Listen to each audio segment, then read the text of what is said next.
Баршаңызға қайырлы күн достар. Бүгін біз сіздермен қамыры өте жұқа болып шығатын пицца дайындайтын боламыз.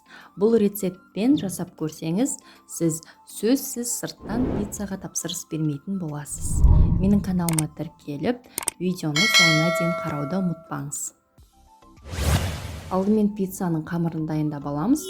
Ол үшін бізге 400 грамм ұн қажет болады, шым-шым тұз, шым-шым құмшекер, одан кейін жарты шай қасық ашытқы, одан кейін 3 ас қасық сұйық май құйып, 200 грамм жылы сумен жақсылап қамыр илейтін боламыз.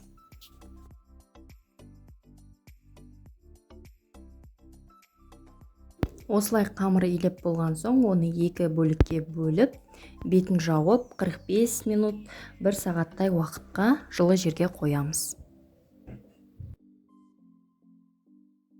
Ендігі кезекте пиццаның соусын дайындайтын боламыз. Ол үшін орташа отта 1 ас қасық сұйық май, одан кейін 1 помидор, 1 сарымсақ тісін осылай турап, араластырып, одан кейін аздап тұз қосамыз, қара бұрыш қосамыз аздап. Одан кейін 1 шай қасық паприка қосамыз және 1 шай қасық орегано қосамыз. Орегано мен паприканы міндетті түрде қосу қажет.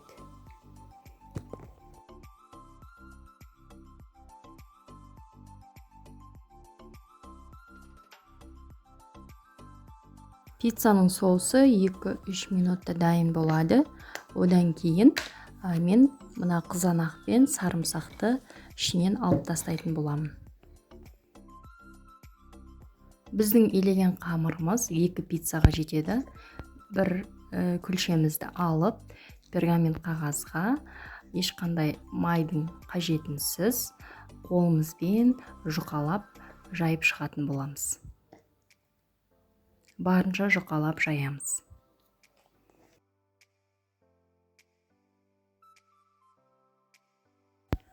Қамырымызды жайып болған соң, оның үстіне соусымызды жағып шығатын боламыз. Одан кейін қалауыңызша басқа нәрселер салсаңыз болады. Мен бірден сырды бетіне сеуіп, қызып тұрған пеште 120 градуста 5-7 минут қана пісіріп алатын боламыз. Одан артық ұстасаңыздар күйіп кетуі мүмкін. 5-7 минут қана ұстаймыз. Қызып тұрған пешке салатын боламыз. Мінекей біздің пиццамыз дайын болды. Өте дәмді болып шығады. Міндетті түрде жасап көріңіздер. Кәделеріңізге жарасын.